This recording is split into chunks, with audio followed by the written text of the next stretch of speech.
Hello, my name is Austin Habits, the founder of Think Catholic, your source for Catholic thought with both depth and devotion, and I'd like to thank you for joining us. Joining me is Clare Nowak. Hi. And Dr. Alan Fimister. Hello. As today we test the Gospels, and according to the so-called 4 C's, the composers, composition, date, content, and copies, or simply stated, how historically reliable are the Gospels' presumed authorship and date, the Jesus of which they speak, and the current text which we have. And the Catholic thought on this topic, as concerns historicity, comes to us from the Second Vatican Council's Dei Verbum, which states, Holy Mother Church has firmly and with absolute constancy held and continues to hold that the 4 Gospels just named, whose historical character the Church unhesitatingly asserts, faithfully hand on what Jesus Christ, while he was living among men, really did and taught for their eternal salvation, until the day he was taken up into heaven. That's Dei Verbum 19. So the Church assures us of the historical character of the Gospels, and of course it's going to have much more to say about the Bible than just that it is historical, but for the sake of this episode, we will limit ourselves to the question of historicity. Also, the Church doesn't require us to hold that they were written at a specific date, provided it's before the death of the last apostle. That's Dei Verbum, paragraph 4. And then concerning authorship, the Church has consistently held that the Gospels were written by Matthew, Mark, Luke, and John, which is our first question. What evidence do we have that the Gospels were, in fact, written by Matthew, Mark, Luke, and John? And to speak to this very briefly so that we can move into those more intricate questions, Pope Leo XIII, he will say in Providentissimus Deus that when it comes to questions like this, between the internal evidence, so the evidence within the text, and the external evidence, so the people writing around the gospel writers at that exact same time, it is the external evidence which should be given priority, which honestly should be very intuitive to us.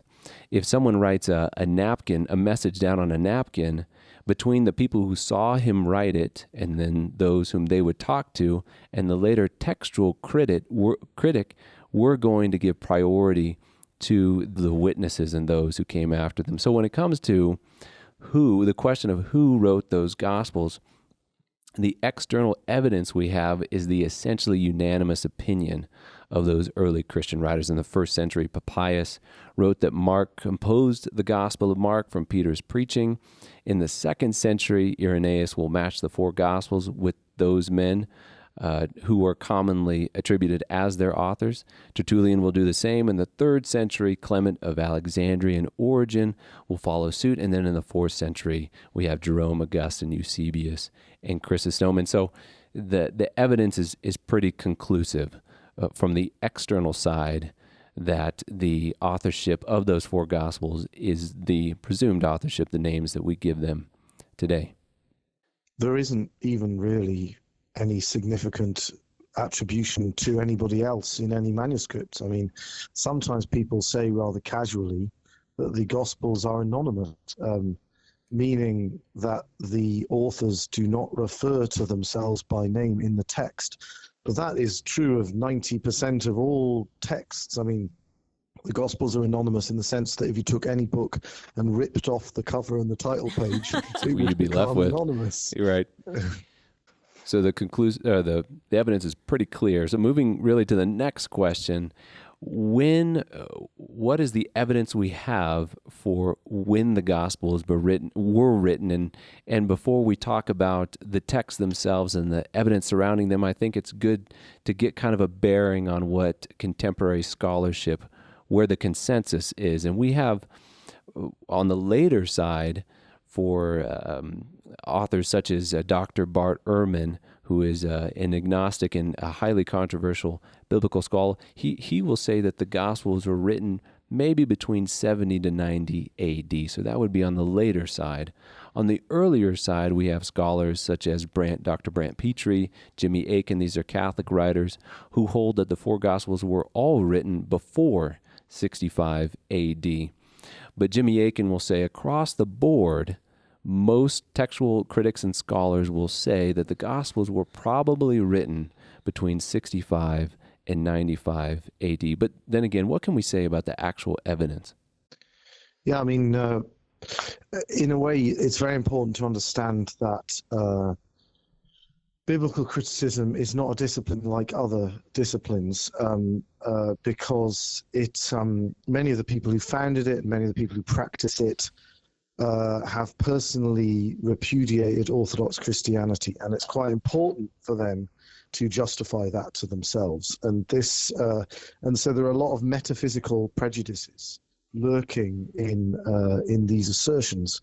And one of the most important of those is that many people approaching the subject are agnostics or deists or atheists. That is, they hold it to be uncertain by natural reason that God exists, or they hold to the existence of some kind of limited pagan deity that just happens to only be one of, that's a deist, or they're just outright atheists. Consequently, they exclude methodologically, but without really alluding to this very much in their writings, the possibility of miracles and prophecies, and of course the possibility of the incarnation of the second person of the Trinity as a man, because that's just something they consider to be beyond or beside or just irrational. Now that's itself irrational. The existence of God, as we've discussed in earlier podcasts, is demonstrable by natural reason. Consequently, the possibility of miracles and prophecies is knowable by natural reason. In fact, it's the first sign of an authentic divine revelation that is accompanied by miracles and prophecies. So if you're methodologically excluding the possibilities of miracles, prophecies, and the incarnation from a study of the New Testament, then obviously it's going to completely destroy the intellectual coherence of that study. Consequently, people who are approaching the subject in that sense assume that the texts must be much later than the events which they describe, because there has a certain amount of time has to have elapsed in order for people to invent fictional stories about miracles and prophecies. But this is just bad philosophy. It's got nothing to do with history as a discipline. If you instead apply historical method with correct metaphysics to the study of the New Testament, the question of dating is really quite straightforward.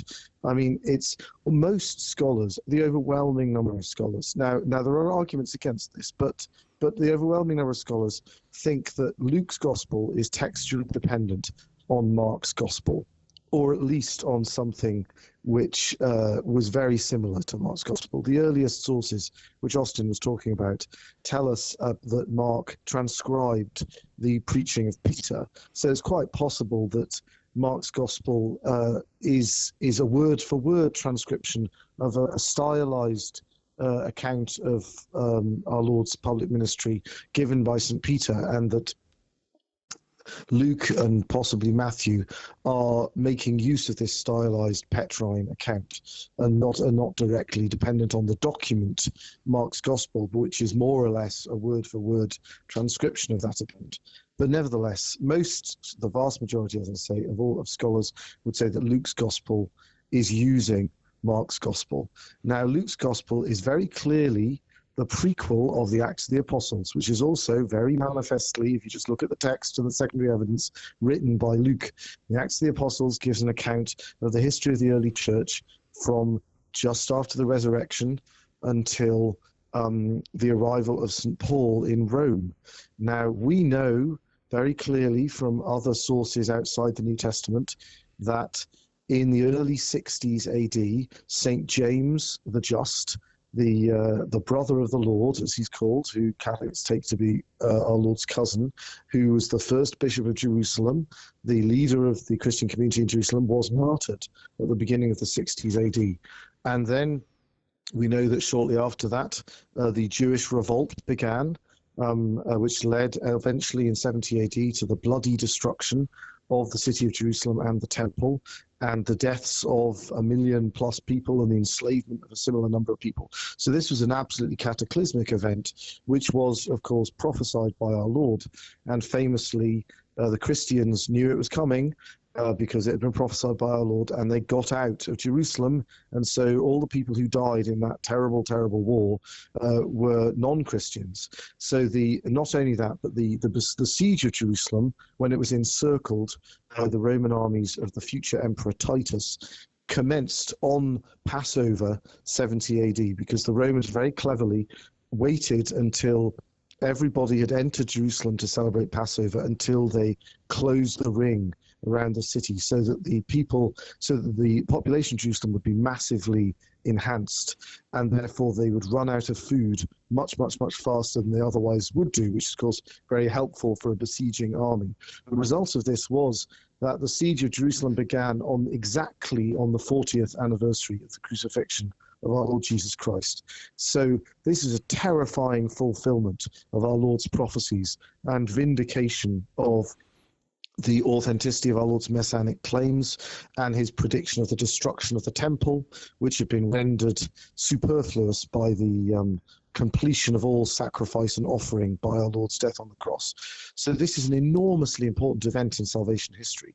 2 years before that, or 3 years before that, St. Peter and St. Paul were martyred in Rome by tradition on the same day during the persecution by Nero, when he turned on the Christians as scapegoats for the Great Fire of Rome.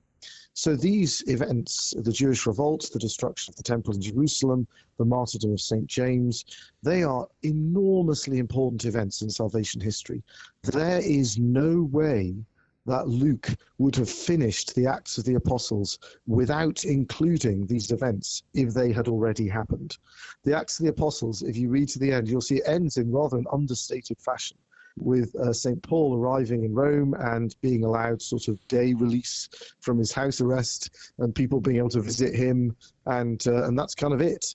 So very, very spectacular and gospel-confirming events are just about to happen, and yet they're not included in the Acts of the Apostles. So, and it's clear that the Acts of the Apostles are written after Luke's Gospel. So it's clear that Luke's Gospel and the Acts of the Apostles must have been written before the beginning of the 60s AD.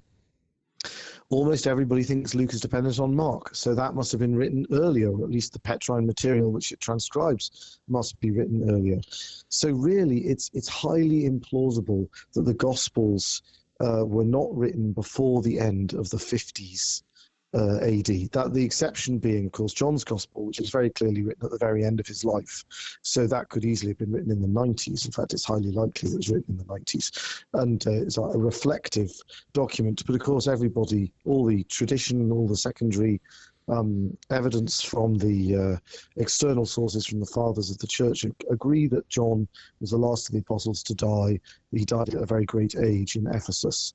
So that doesn't in any way undermine the reliability of St. John as a source. Doc, in a quotation, really, the complete absence of those massive events within the Synoptics or in Acts, it is very clear evidence of the dating, that they were dated, very early on there. And Aldous von Harnack will say, speaking to the Acts of the Apostles, he says, quote, "We are accordingly left with the result that the concluding verses of the Acts of the Apostles, taken in conjunction with the absence of any reference in the book to the result of the trial of St. Paul and to his martyrdom, make it in the highest degree probable that the work was written at the time when St. Paul's trial in Rome had not yet come to an end," end quote. And von Harnack would be one of the bigger textual analysts in the 20th century. And then speaking to John specifically on the date there, we have the famous Papyrus 52, which is dated somewhere around 125 and 150 AD, was found in Egypt. It's currently in the Rylands Library in Manchester, and it contains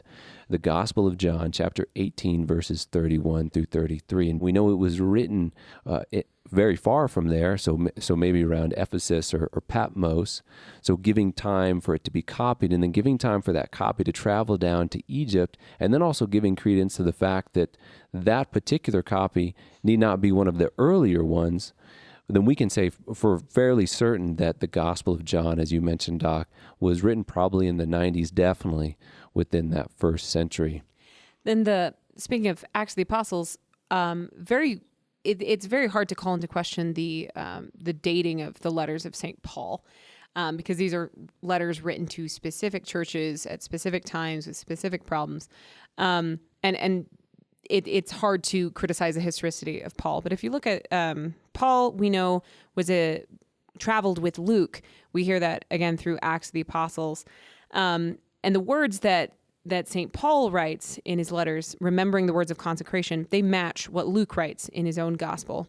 Again, another another argument for Luke as the author of Acts is the way that when he's traveling with Paul, he suddenly changes the way that he narrates it, and he moves from saying that they traveled to we traveled. And then when Luke is left behind, he stays in a city while Paul and his companions move on, and then he changes back toward and Paul traveled up. So there are smaller things like that also kind of point to the cohesion across different books of Scripture. And so it seems like we can fairly simply, very reliably pin down the presumed authorship and then the dates of these Gospels. What then can we say of that next question, the content of the Jesus whom they contain, particularly of the historical reliability of his existence? Yeah, for that, I want to pull out a couple extra biblical quotations. So I have here from Pliny the Younger.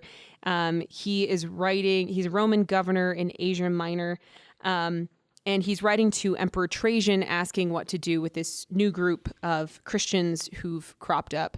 And he lives between 62 AD and 113 AD. He writes, "They, the Christians, were in the habit of meeting on a certain fixed day before it was light, when they sang in alternate verses a hymn to Christ as to a God, and bound themselves by a solemn oath not to any wicked deeds, but never to commit any fraud, theft, or adultery, never to falsify their word, nor deny a trust when they should be called upon to deliver it up, after which it was their custom to separate and then reassemble to partake of food, but of an ordinary and innocent kind."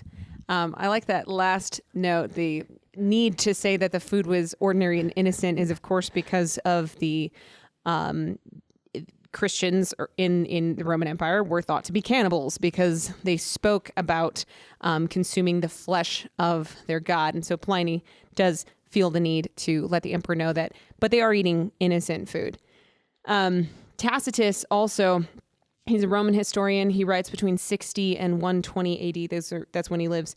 He writes, "Christus, the founder of the name, had undergone the death penalty in the region of Tiberias by sentence of the procurator Pontius Pilate, and the pernicious superstition was checked for a moment, only to break out once more, not merely in Judea, the home of the disease, but in the capital itself, where all things horrible or shameful in the world collect and find vogue." Wow. So flattering words from the first century describing the rise of Christians. And then Josephus, the Jewish historian, he writes, "About this time there lived Jesus, a wise man, for he was one who wrought surprising feats and was a teacher of such people who accept the truth gladly. He won over many Jews and many of the Greeks. When Pilate, upon hearing him accused by men of the highest standing among us, had condemned him to be crucified, those who had, in the first place, come to love him did not give up their affection for him, and the tribe of Christians, so called after him, has still to this day not disappeared." I would also add that there is currently a letter in the British Museum. It's dated approximately around 70 AD, written by a non-Christian, and he says, quote, "What advantage did the Jews gain from executing their wise king? It was just after that their kingdom was abolished," end quote. And then he'll go on to talk about Socrates and he'll talk about Pythagoras, but it does seem like a very clear allusion to Jesus of Nazareth, who will be crucified. They will put over his head King of the Jews, and then the temple will be totally, or all of Jerusalem will be totally annihilated. Yeah, a few other things just about the content of the Gospels pointing toward their historicity would be, and this is a detail that I just particularly love. When you actually read the Gospels and you hear how everyone else appears, especially kind of your, secondary leading characters like John and Peter, and especially Peter in a certain way, but the way that they're just honestly presented is kind of cowardly so much of the time, how they are wrong. So, Peter Jesus says to Peter, we talked about this last episode, "Get behind me, Satan." That's not a flattering thing to include about the guy who currently, leads your religion. That's a strange thing to include, unless it's true. A couple other things. One of my favorite strange things that the Gospels do is that all four Gospels remember that the first witnesses to the resurrection, which is the big deal event of the Gospels, that all of them are women. And now throughout the Gospels, frequently the weak faith of the disciples seems set intentionally in contrast with the strong faith of women. You could look, the most profound example is probably from the Gospel of John, the juxtaposition of Nicodemus, who comes to Christ at night and doesn't seem to understand what Christ is saying, directly. That's the story right before the story of the Samaritan woman at the well, who in her conversation with Jesus is led from thinking that he's a stranger, he's a Jew, to he's a teacher, to he is the Messiah. That's an extraordinary, those are extraordinary stories to set in relation to each other. But again, it's you have to remember this coming in the context of the first century. This would have been shocking. The fact that all of the first witnesses to the resurrection are women is especially shocking because women were not legally able to be witnesses in the first century in Jerusalem. Making the first witnesses to see this, again, the big deal event, making them women, is almost the equivalent of claiming that the first witnesses to the resurrection are like a bunch of 5-year-olds. Like, why you wouldn't have said that? It would have made your story sound ridiculous. You wouldn't say it unless it actually happened. You wouldn't have described Peter's cowardice like that unless it actually happened. And the Gospels are full of these really kind of shockingly unflattering depictions of, again, the people who are going to go on to be the bishops and the Pope. And I think that alone is a pretty shocking testimony to their historicity. Just the humiliation that these are being included because it is a historical account, that it's not something being fabricated, and so it seems like very straightforward, simple evidence for the authorship, for the dates, for the content of the Jesus whom they described. Our last question then is, what is the evidence that what we have today are the same Gospels that were penned over 1,000 years ago? And for a copy to be proclaimed faithful to its original normally requires generally two things: many manuscripts, and then those which are close in date to the original. And so the more current manuscript copies we have, the more likely, by comparing and contrasting them, we can reliably place together what was in the original. And so to give us some bearing here, before we look at the manuscripts that we have for the Gospels and how many we have and how old they are, just taking a look at other secular works that no historian would even entertain an argument against their historical reliability. One, this is Livy's Roman History. This was written around 50 BC. Our oldest copy is from 400 years later, and we have about 20 good copies. We have Julius Caesar's Gallic Wars, written around 50 BC. Our oldest copy is from 900 years later, and we only have about 10 good copies. We have Thucydides, the History of Thucydides, written around 400 BC. Our oldest copy is from 1,300 years later. We have 8 good copies. And again, it's worth noting that based on those stats, no modern historian would even listen to an argument against the reliability that what we have today is consistent or accurate to the originals first penned. Now take that and compare it to the Gospels. So the Gospels were written somewhere, as we were saying there, in the first century, between 33 and 100 AD. Our oldest manuscript is that P150 or P52, and we're always finding new manuscripts around 125, 150 AD. And we have over 5,000 other ancient Greek copies.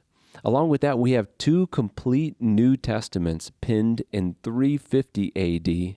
One's called the Codex Vaticanus in Rome and the Codex Sinaiticus in the British Museum. And because these documents were written so close in time to their originals, the renowned biblical historian, this is Frederick Kenyon, he wrote, quote, "The interval then between the dates of the original composition and the earliest extant evidence becomes so small as to be in fact negligible, and the last foundation for any doubt that the Scriptures have come down to us substantially as they were written has now been removed," end quote. And one other, this is a quotation from Craig Blomberg. He's a New Testament scholar. He says, quote, In short, if the New Testament books do not have sufficient evidence to reconstruct with a high degree of accuracy their original contents, then let us not pretend to know anything about what any ancient work originally contained.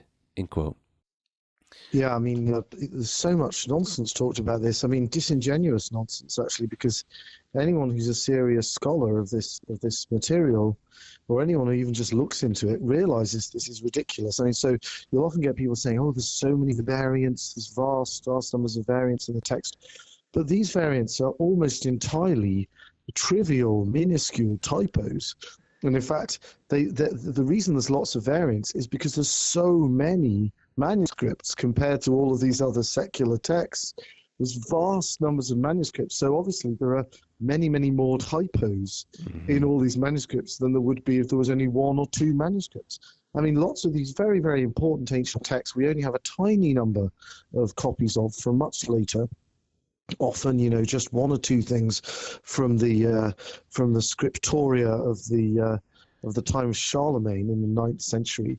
And of course, there are very few variants because there's nothing to compare. And when you have these variants, and as I say, we're talking about typos, which have no theological or historical significance at all, they're actually extremely useful because you can establish a family tree of the manuscripts by looking at where the typos are repeated. So you can work out groups of manuscripts, where they came from, which tradition is dependent on which set. So it reinforces even further the reliability of the text. A few years ago, there was British Prime Minister Theresa May. She had a difficult time maintaining order in her party, people being very disloyal to her. And one of the problems that she encountered was that people were constantly leaking documents from her cabinet meetings, and she was very irritated. So what she did was she got her civil servants to secretly introduce tiny variants in the punctuation or the phrasing of each different copy of the same document that she gave to her cabinet ministers. So if it appeared in the press the next day, she'd be able to tell which of the cabinet ministers it was who had betrayed her. Brilliant. That's brilliant. So it's rather like that with the Gospels. You can tell where all the different manuscripts are in the kind of family tree of the journey from the autograph text, the ones written by Matthew, Mark, Luke and John, Paul, Jude, James, etc. You can work out where they are in the family tree by these tiny little variations that come in as a result of copying. So far from being a problem with the authenticity of the texts, the existence of these trivial differences enormously strengthens the authenticity. Just like if you were questioning a bunch of witnesses and they all gave you word for word identical accounts, you'd realize there was collusion There's something going to this, on. yeah. Yeah, that's right. So in the same way, trivial minor variations actually reinforce the authenticity of the manuscript tradition. You could of course, say, people say, oh, sorry. No, after you. Well, people say, oh, did you know that we don't even have the Gospels written by Matthew? We only have copies. You're like, well, yes, that's true of like every manuscript for the entire first millennium. That's true. For every single author. It's completely preposterous to say we don't have the originals. I mean, of course we don't have the originals. Yeah. They're written on papyrus 2,000 years ago. What are you talking about? Disintegrating. Yeah. I liked what you said about the tiny differences that kind of is almost like a testament to their truthfulness. You can make that sort of claim also even with the Gospels themselves. And this is, something that people will point out. I don't know if you guys watch TikToks, but there's this one TikTok where some guy is going through and recounting the difference in the description, the sign that hangs on the crucifix above Jesus's head. And he says, the Gospel of Matthew remembers it saying this, and the Gospel of Mark says this, and Luke says this. And they're the tiniest variations, whether it's Jesus of Nazareth, King of the Jews, Jesus, King of the Jews, King of Nazareth, like the tiniest little variations,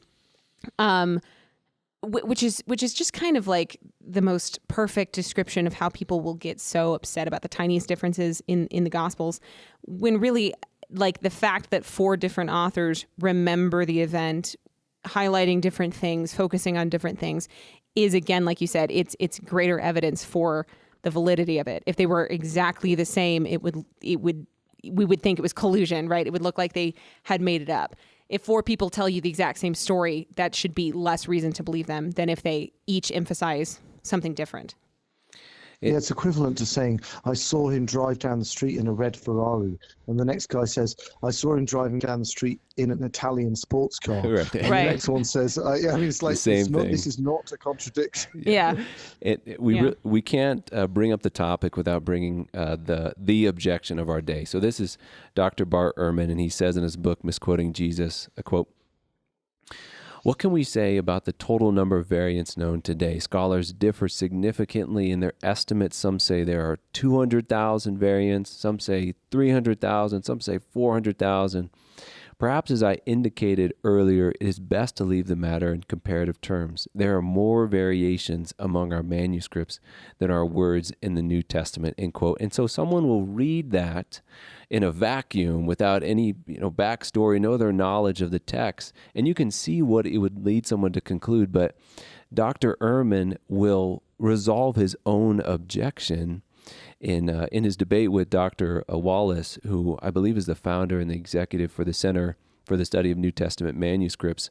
He'll say this, quote, "What kind of mistakes do we have in these manuscripts? So just to be quite clear about this, most of these 300,000, 400,000 differences are completely immaterial, insignificant, don't matter for a thing, other than to show that scribes in the ancient world could spell no better than my students today," end quote. So, That's harsh. from himself. And Dr. Wallace will then go on to say that over 99% of these differences make virtually no difference at all. And Doc, you've mentioned a couple reasons why. The one that Dr. Wallace will mention is that in the New Testament, 1 in every 7 words is the Greek article "the." And so if you omit that article, you add another "the," you move it, each one of those is going to count as a variation. And the Greek language, since it's a case language, you can move word order and the meaning stays exactly the same. And so Dr. Wallace, who writes books on how to learn biblical Greek, he'll say, quote, "If we can say John loves Mary over 1,000 different ways in Greek without substantially changing the meaning, the number of textual variants for the New Testament is meaningless. What counts is the nature of the variants," end quote. And the nature of those variants, even Dr. Ehrman will admit that even those most significant variants in no way affect Christian beliefs. So at the appendix of that book, Misquoting Jesus, he says, quote, "Bruce Metzger is one of the great scholars of modern times, and I dedicated the book to him.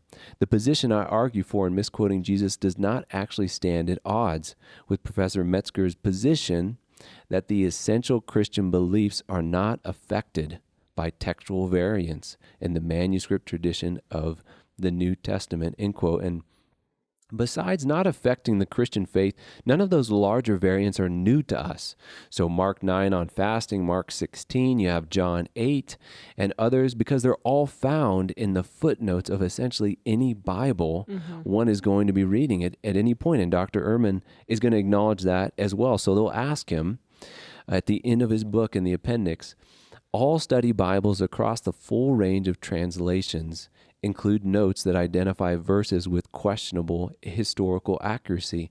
Why do you think that most people are unaware of these New Testament problems that you reveal in your book?" And this is what he says, quote, "This is a great question, and it's one I've often wondered about. My guess is that there is a simple answer. Most people don't read the footnotes," end quote. So in the end, just to be honest, and he's being very honest with us, there really is no substantial objection here. And he will conclude, so Dr. Ehrman, who gives this very well-known objection on variants, he'll conclude in his book, The New Testament, A Historical Introduction, is what he'll say, quote, "In spite of these remarkable differences, textual differences, scholars are convinced that we can reconstruct the original words of the New Testament with reasonable, although probably not 100% accuracy," end quote. So it sounds like a very big objection, but resolved by Dr. Ehrman himself. Yeah, I don't understand. I mean, I asked a colleague of mine who's a patrologist, he's expert on 3rd century writings, but he also teaches New Testament. I said, why would he give us the impression with this title of this book that this was a problem when it's a complete phantom? And he said, oh, well, I assume he had to send his kids to college or pay some Right. particularly large energy bill or something because and it's bizarre to create such a fuss and then quietly at the end of the book mention, but none of this actually makes any difference because it doesn't impact substantively on any text. Yeah, because the misquotations, it's not like a misquotation regarding whether Jesus rose from the dead or not. Like, I think that's what people first think when they hear, oh, there's, all of these hundreds of thousands of differences. But like you said, the differences, they don't change they don't change any part of the Apostles' Creed.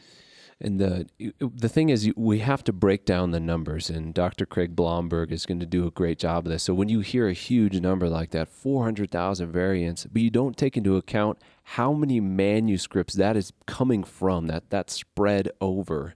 So Dr. Blomberg did this. He took 5,000 plus Greek manuscripts, the 20,000 other manuscripts we have in ancient translations. You take that with the number of variations, and you end up with 16 unique variants per copy.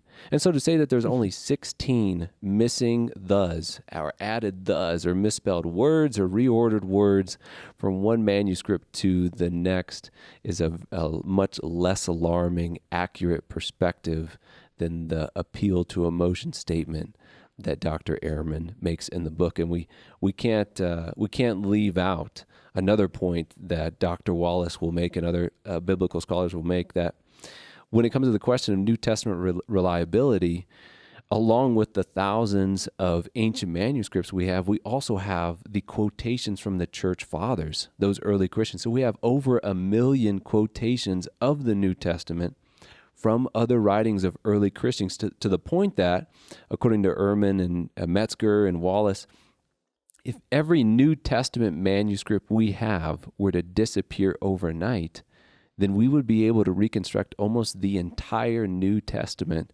just based on other Christians' quotations of it. So it's just unbelievable how much evidence we have for the reliability of the New Testament.